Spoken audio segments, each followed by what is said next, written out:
বাংলাদেশের রাজনীতির নেতৃত্বের পালাবদল হয়েছে অনেক, তবে এবারের চিত্রটা একেবারেই ভিন্ন।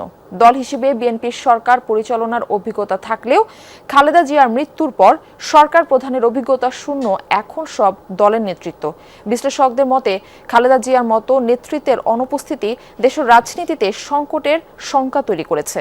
তবে আগামীতে যারাই দেশ ও দল পরিচালনায় যুক্ত হবেন তাদের স্মরণে রাখতে হবে বিগত রাজনৈতিক ইতিহাস। মোকাবেলা করতে হবে ভোটের রাজনীতিতে জনতার আস্থা অর্জন, ব্যক্তির নেতৃত্ব ও সুশাসন প্রতিষ্ঠার মতো চ্যালেঞ্জ। আহমেদ রেজা জানাচ্ছেন এর বিস্তারিত।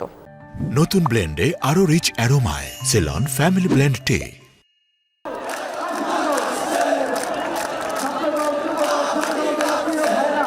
অভ্যুত্থান পরবর্তী বাস্তবতায় বাংলাদেশের রাজনীতির সবচেয়ে বড় দল এখন বিএনপি।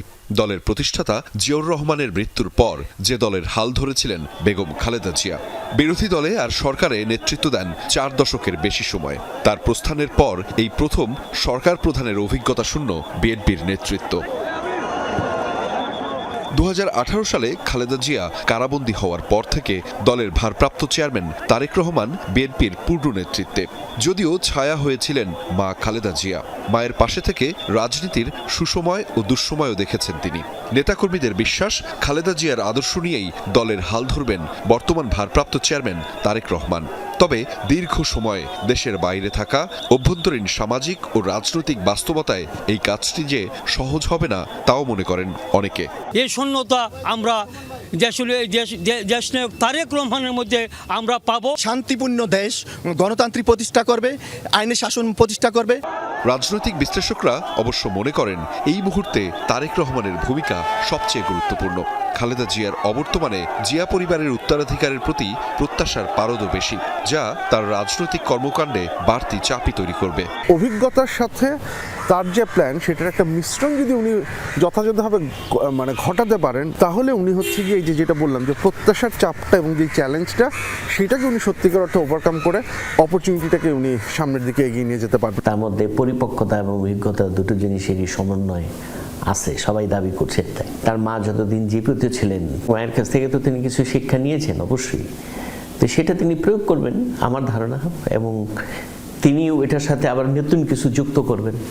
2007-এর পর থেকে রাজনীতির আলোচনায় স্পর্শকাতর বিষয় ছিল -2 ফর্মুলা। ঘটনা প্রবাহে এটাই এখন বাংলাদেশের বাস্তবতা। রাজনীতির এমন মেরুকরণে এর আগে কখনো পড়েনি বাংলাদেশ।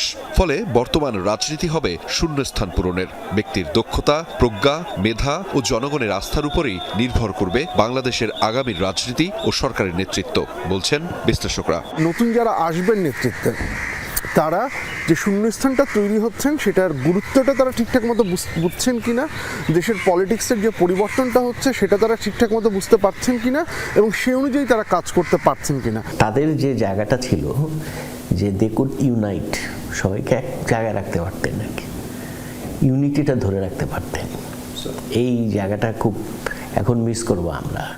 তবে সব ছাপিয়ে ভোটের রাজনীতিতে বেগম খালেদা জিয়ার দীর্ঘ রাজনৈতিক পথ চলার প্রভাব পড়বে বলে মনে করেন বিশ্লেষকরা। তারা বলছেন, কতটা বিচক্ষণতার সঙ্গে তার পূর্বসূরীদের অনুসরণ করতে পারে তার উপর নির্ভর করছে তারেক রহমানের রাজনৈতিক ভবিষ্যৎ। ভোটের রাজনীতি, নেতৃত্বের চ্যালেঞ্জ আর সুশাসন ব্যবস্থাপনা, আগামীতে যেই দলের কিংবা দেশের নেতৃত্বে আসুক না কেন তাকেই সামলাতে হবে এমন জটিল সমীকরণ।